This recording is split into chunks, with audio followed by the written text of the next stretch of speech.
Assalamualaikum warahmatullahi wabarakatuh.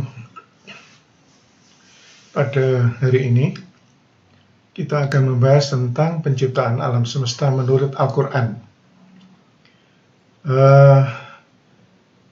Apapun yang kita bicarakan pada tema ini, itu tidak lepas dari alam. Nah, karena tidak lepas dari alam, maka tinjauannya pun juga dalam lingkup alam, dalam lingkup temuan dari sains. Nah, bagaimana Al-Quran memberikan informasi tentang ini penting untuk kita ketahui. Saudara sekalian, para pemirsa, alam ini diciptakan untuk manusia. Maka manusia juga harus mengenal lingkungan di mana dia tinggal, yaitu di alam ini. Nah, kalau kita tidak mengenal, walaupun secara global ya, tentang lingkungan tempat kita tinggal ini, kita akan merasa terasing. Ya, kita akan merasa terasing. Jadi penting ya. Semakin kita mengenali lingkungan kita semakin merasa nyaman ya, tinggal atau hidup di lingkungan tersebut. Ibaratnya begini, kalau kita datang ke suatu tempat yang baru, yang sama sekali kita belum pernah ke sana, apa yang kita rasakan pada saat itu? Nah, pada saat itu kita merasa asing karena tidak tahu apa-apa ya, lingkungan tempat kita tinggal itu seperti apa, kita tidak tahu. Jadi perasaan asing itu pasti akan timbul. Nah, kemudian hari demi hari kita mencoba untuk memahami lingkungan kita. Kita mencoba keluar dari tempat penginapan kita mencoba jalan-jalan untuk mengenali lingkungan kita. Semakin luas jangkauan yang kita ketahui di lingkungan kita ini, maka kita semakin merasa nyaman ya. Keberadaan kita di situ tidak lagi terasa asing bagi kita. Bahkan kita bisa merasa bagian dari lingkungan itu. Dan boleh jadi kita menjadi kerasan di sana. Karena kita sudah mengenal lebih banyak. Nah, sama juga dengan di alam semesta ini. Kalau kita tidak mengenali lingkungan, walaupun secara global, alam semesta ini, maka perasaan yang sama, ini bagi orang-orang yang terus menggunakan pikirannya ya, beda dengan kalau tidak menggunakan pikirannya, masa bodoh dengan lingkungan. Nah, bagi orang yang menggunakan akal pikirannya, itu terus berpikir, lingkungan kita ini seperti apa, alam semesta ini seperti apa. Jadi kita berusaha untuk mengetahui ya, pertanyaan-pertanyaan yang timbul itu perlu segera mendapatkan jawaban. Nah, kalau tidak, itu akan menimbulkan kegelisahan bagi kita kalau tidak segera mendapatkan jawaban. Nah, karena sifat manusia serba ingin tahu, maka manusia terus berusaha mencari tahu ya tentang lingkungan di mana dia tinggal. Baik, saya akan melanjutkan. Di dalam surat Al-An'am ayat 73, Allah berfirman, ya, Dialah yang menciptakan langit dan bumi dengan hak atau benar. Ketika dia berkata, jadilah, maka jadilah sesuatu itu. Firman-Nya adalah benar, dan miliknya lah segala kekuasaan pada waktu sangkakala ditiup. Dia mengetahui yang gaib dan yang nyata. Dialah yang maha bijaksana, maha teliti. Nah, Jadi jika Allah berkehendak menciptakan sesuatu, cukup Allah mengatakan kun, jadilah, fayakun, maka jadilah sesuatu itu. Jadi apapun yang dikehendaki oleh Allah yang absolut itu, yang maha kuasa itu, ya pasti terjadi. Dan proses terjadinya itu tidak simsalabim ya, seperti pesulap yang tipu-tipu itu, tidak. Karena Allah menciptakan hukum, menciptakan sunnah atau sunnatullah atau hukum yang berlaku bagi alam semesta ini, ya, maka semua hal yang dikehendaki oleh Allah terjadi melalui proses alamiah. Ya, jadi tahap demi tahap melibatkan banyak sekali unsur-unsur di sana, ya, untuk pembentukan sesuatu yang baru itu atau yang diciptakan itu. Itulah proses. Nah, pada ayat ini kita tidak berbicara yang lain seperti sangkakala, ya, tidak. Kita fokus pada bagaimana sesuatu itu terjadi. Nah, sementara di dalam kandungan ayat ini juga ada istilah sangkakala di situ. Itu adalah ketika kehancuran alam semesta itu terjadi. Itu tidak kita bahas pada kali ini. Itu pembahasannya pada pembahasan tema yang lain, yaitu tentang kehancuran alam semesta. Kemudian di dalam surat Ad-Dukhan ayat 38, Allah berfirman, dan kami tidak menciptakan langit dan bumi dan apa yang ada antara keduanya dengan main-main. Jadi alam semesta ini diciptakan oleh Allah itu dengan amat cermat. Ya, kita tahu alam semesta itu tidak hanya terdiri atas benda-benda langit yang besar-besar itu, tidak. Tetapi sampai ke unsur-unsur yang terkecil, bagian-bagian yang terkecil. Apakah itu atom, ataukah partikel yang lebih kecil daripada atom, yang disebut quark itu, atau getaran, atau vibrasi, bagian terkecil dari benda apapun, ya. Nah, ini merupakan bagian dari alam semesta. Jadi alam semesta itu amat luas dan amat rumit dan cermat. Mulai dari bagian yang terkecil sampai bagian yang terbesar, itu adalah bagian dari alam semesta. Baik benda mati maupun benda hidup, itu bagian dari alam semesta. Itu semua masih dalam lingkup ruang dan waktu, atau di lingkup dimensi 3. Nah,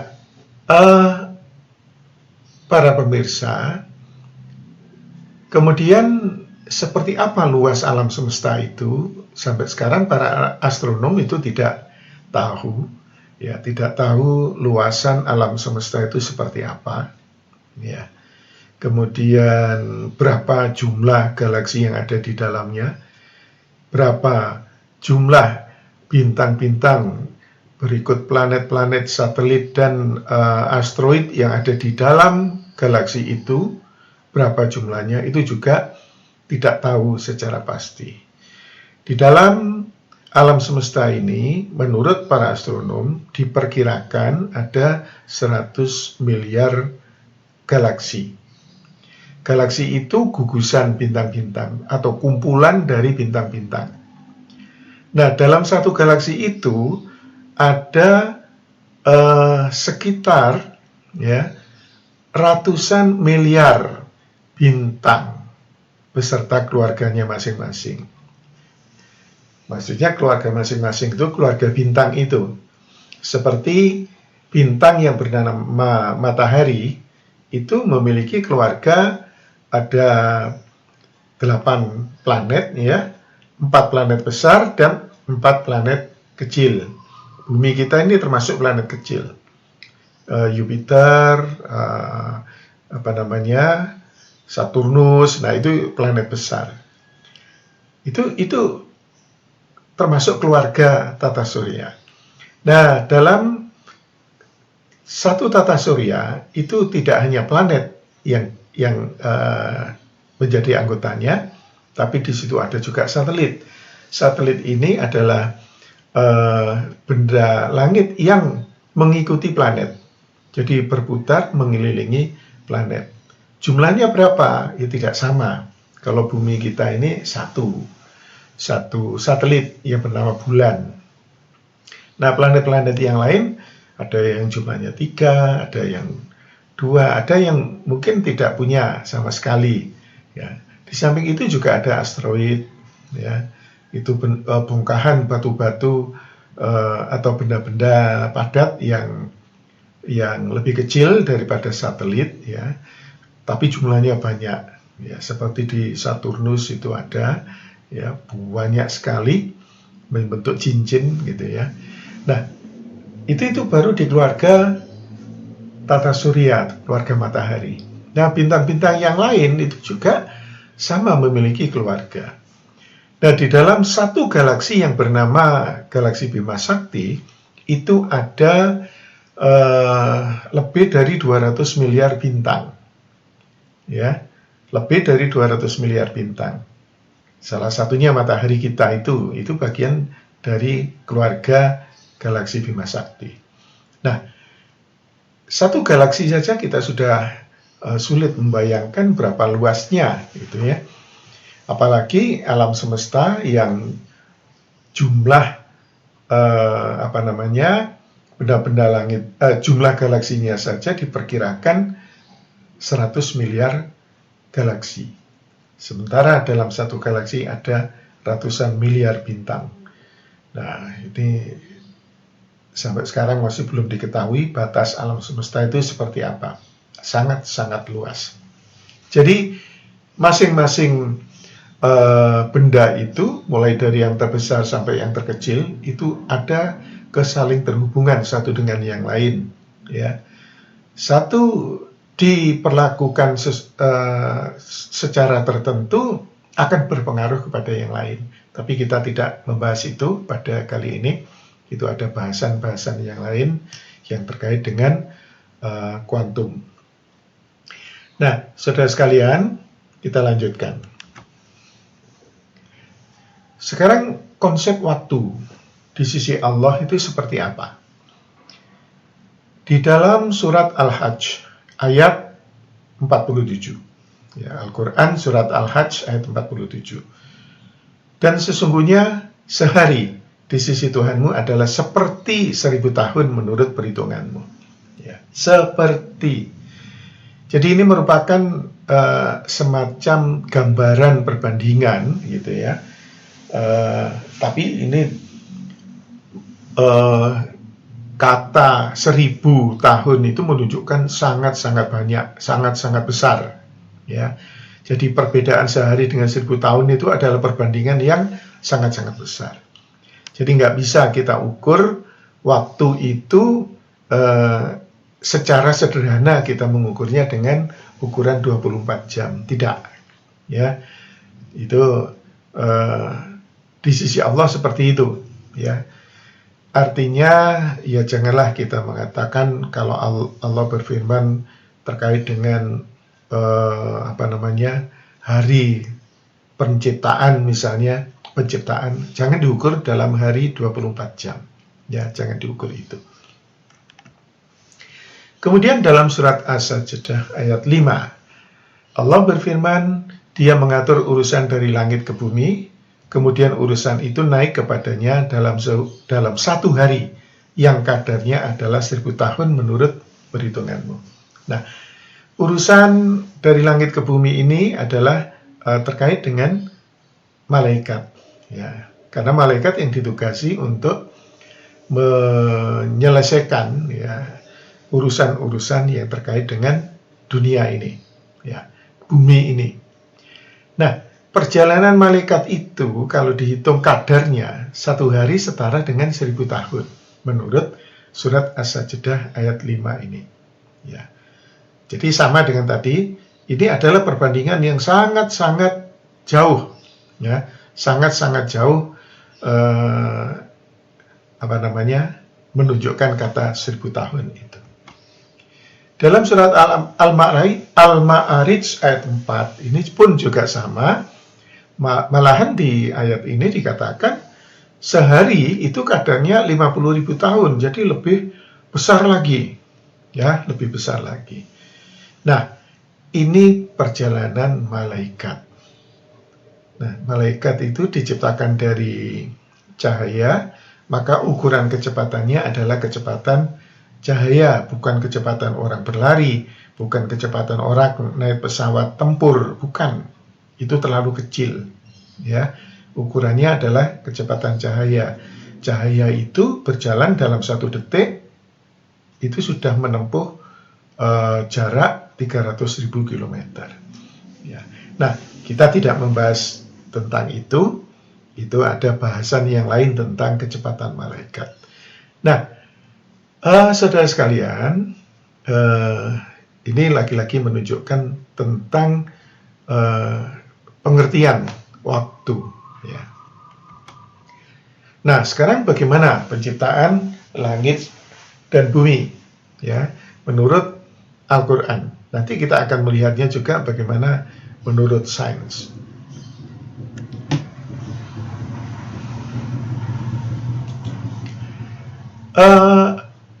Dalam beberapa ayat di dalam Al-Quran itu dikatakan bahwa penciptaan alam semesta itu dengan sebutan sebagai langit dan bumi, ya.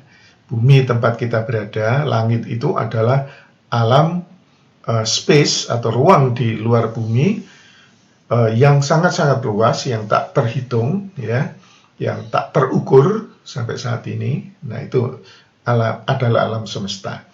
Nah, maka istilah yang digunakan langit dan bumi. Di sini, ya, dalam ayat ini disebut, ya, dikatakan bahwa sesungguhnya Tuhan kamu ialah Allah yang telah menciptakan langit dan bumi dalam 6 masa. Ya, 6 masa.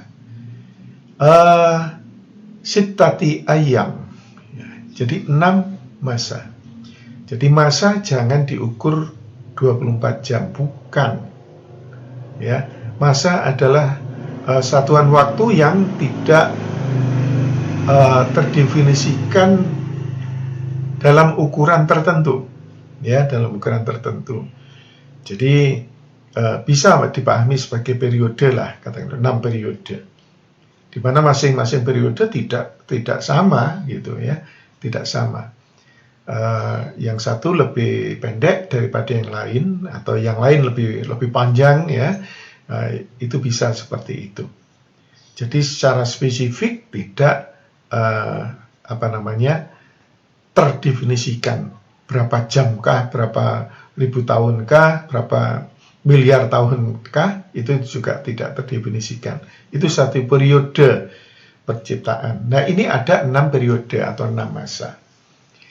Jadi ini menurut Al-Quran surat Al-A'raf ayat 54. Nah, ini ayat ini tidak saya tulis secara lengkap, karena konteks yang kita bicarakan adalah dalam konteks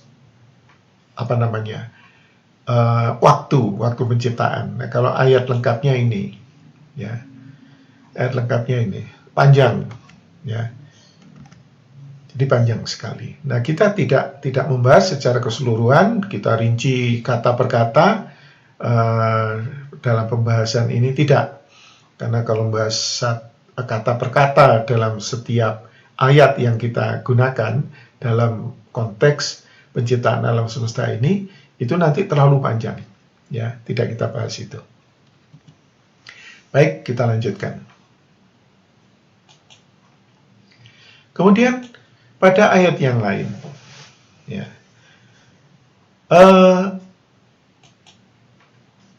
surat Yunus ya, 103. Sesungguhnya Tuhan kamu ialah Allah yang menciptakan langit dan bumi dalam 6 masa. Ya, jadi ayat ini pun sama mengatakan langit dan bumi 6 masa ya penciptaannya. Kemudian bagaimana dengan ayat yang lain?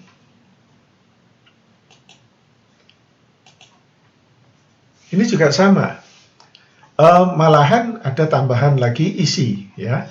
Langit, bumi dan isinya. Langit, bumi dan isinya itu di dalam surat Al-Furqan ayat 59. Itu diterangkan yang menciptakan langit dan bumi dan apa yang ada antara keduanya dalam 6 masa. Ya.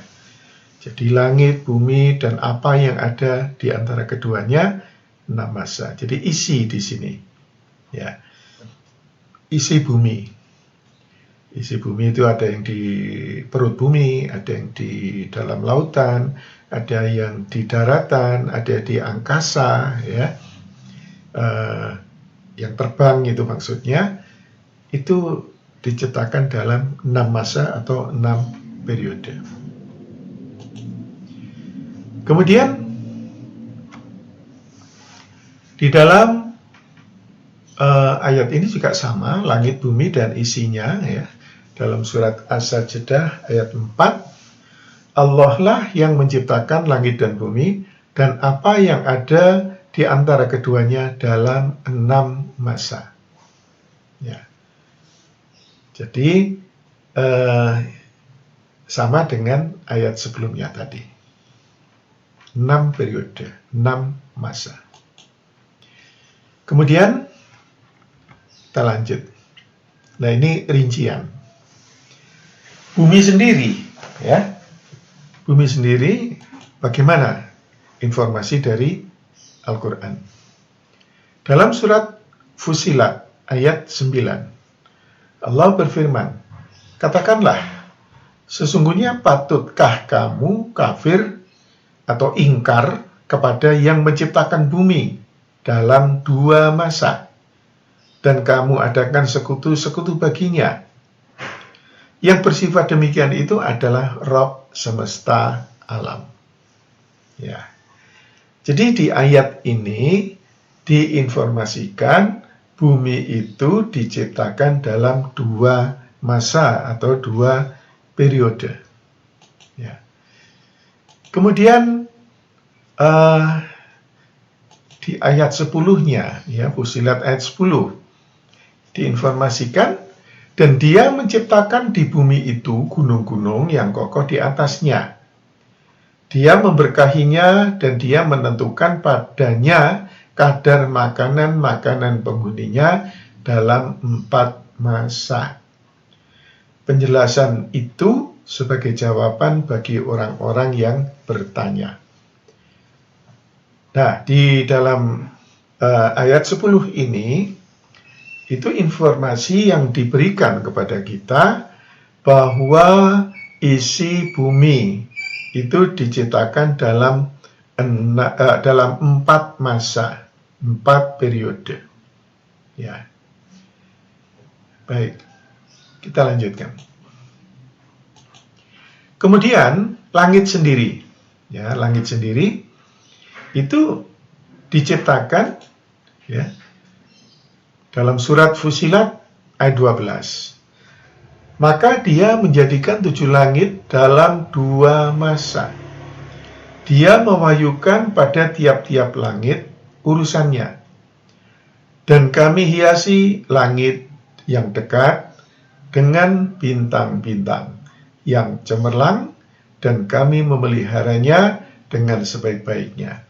Demikianlah ketentuan yang maha perkasa lagi maha mengetahui. Nah, pada surat Fusilat ayat 12 ini, langit itu sendiri diciptakan dalam 2 periode atau 2 masa. Ya. Nah, sehingga Ya. Yang menjadi pertanyaan, ya, bumi sendiri 2 massa, kemudian isinya 4 massa, kemudian langit 2 massa. Kalau dijumlah 8 massa. Ya. Nah, kalau seperti ini, ya, timbul pertanyaan 6 massa ataukah 8 massa? 6 periode ataukah 8 periode? Itu pertanyaannya. Ya. Nah, saudara sekalian, ternyata bukan 8 massa. Ini kunci jawabannya di sini. Ya. Dalam surat Al-Anbiya ayat 30. Allah berfirman, dan apakah orang-orang yang ingkar atau kafir tidak mengetahui bahwasanya langit dan bumi itu keduanya dahulu adalah suatu yang padu. Kemudian kami pisahkan antara keduanya. Dan dari air kami jadikan segala sesuatu yang hidup. Maka mengapakah mereka tiada juga beriman? Ya. Nah, ini jawaban dari tadi, bahwa dahulunya langit dan bumi itu merupakan satu padu, ya, satu kesatuan. Kemudian dipisahkan. Ya, dipisahkan itu artinya meledak, ya, meledak. Nah, jadi meledak di sini, ya, itu dipisahkan dari satu titik tunggal, satu kesatuan, kemudian meledak dan akhirnya terciptalah pada saat itu materi, ruang, dan waktu. Ya, jadi waktu itu ada, ruang itu ada sejak ledakan itu. Ya, jadi dipisahkan. Maka sampai menjadi bumi, jadi langit, jadi benda-benda yang lain, itu perlu waktu 2 masa atau 2 periode. Nah, jadi ini, jadi langit dan bumi merupakan sesuatu yang padu. Ya. Jadi jumlahnya bukan 8, tapi 6. Ya. Ini satu kesatuan. Jadi jumlahnya 6, bukan 8. Nah, kemudian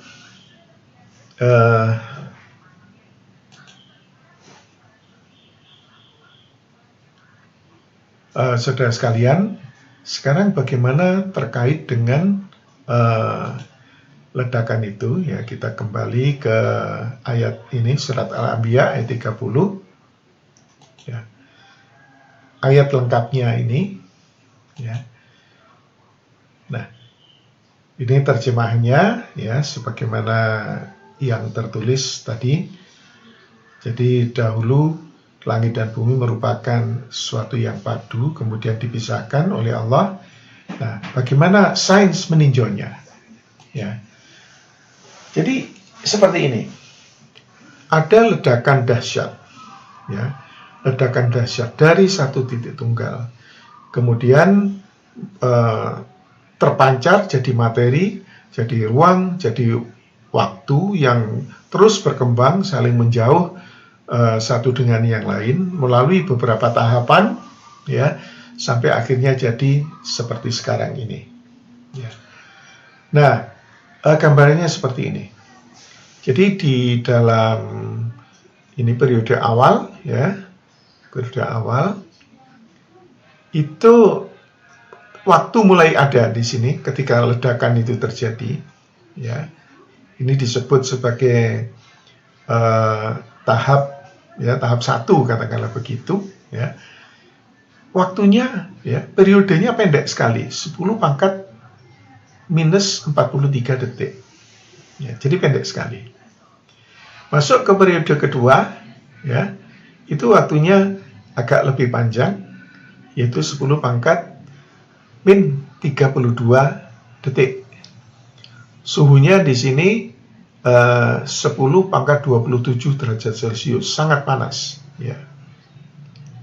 Kemudian periode ketiga itu 10 pangkat 6 detik, itu periodenya. Suhunya turun menjadi 10 pangkat 13 derajat Celcius. Ya. Ini mulai mengalami pendinginan, ya, proses menuju pendinginan.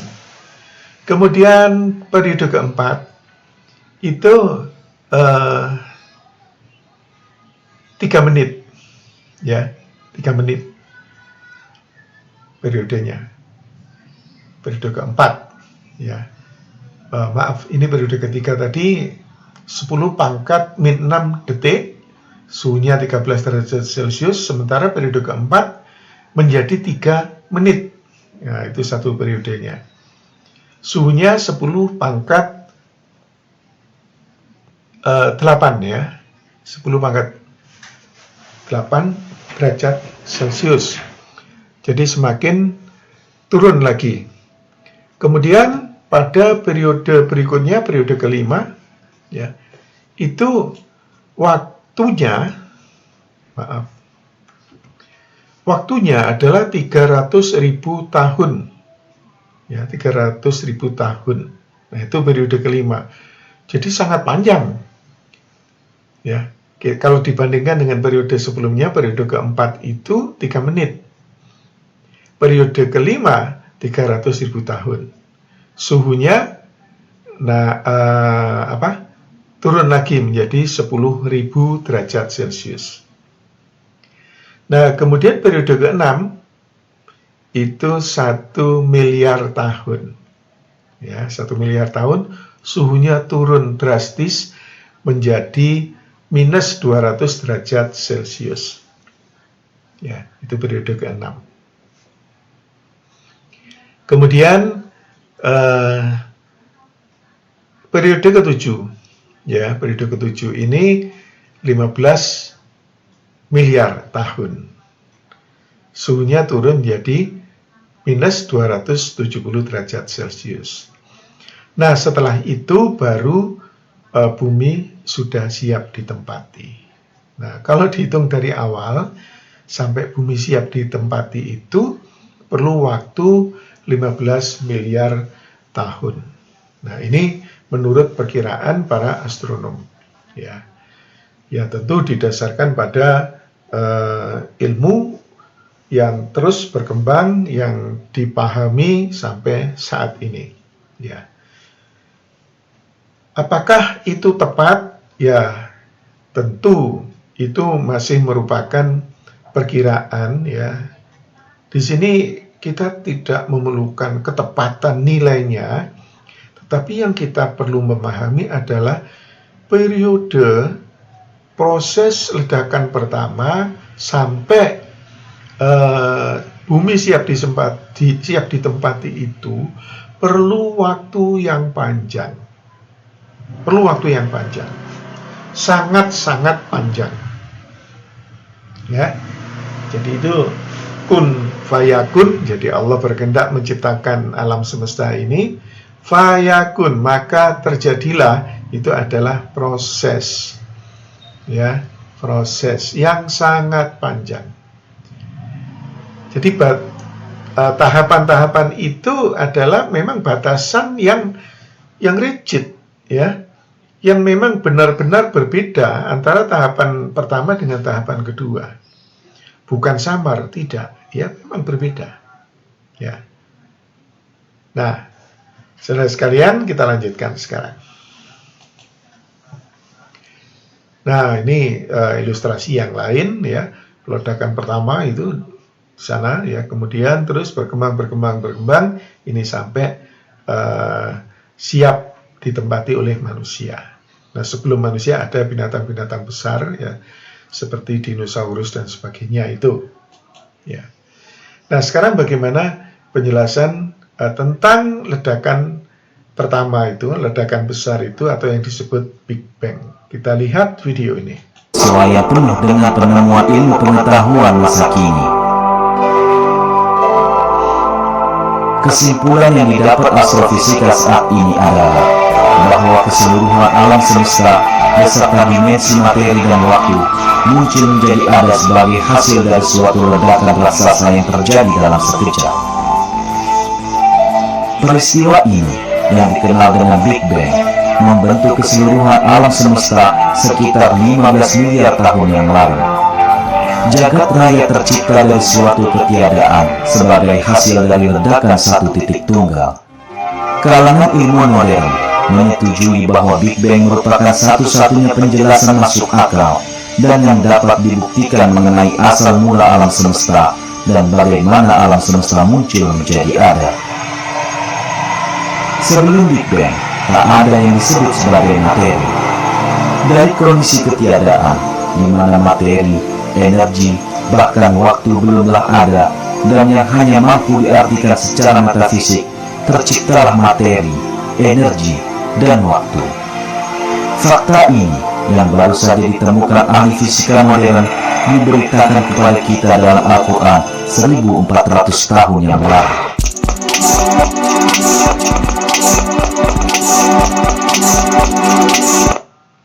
Nah, inilah penjelasan tentang penciptaan alam semesta menurut Al-Quran dan sains. Mudah-mudahan bisa dipahami dengan baik. Saya kira sampai di sini, saudara sekalian. Wassalamualaikum warahmatullahi wabarakatuh.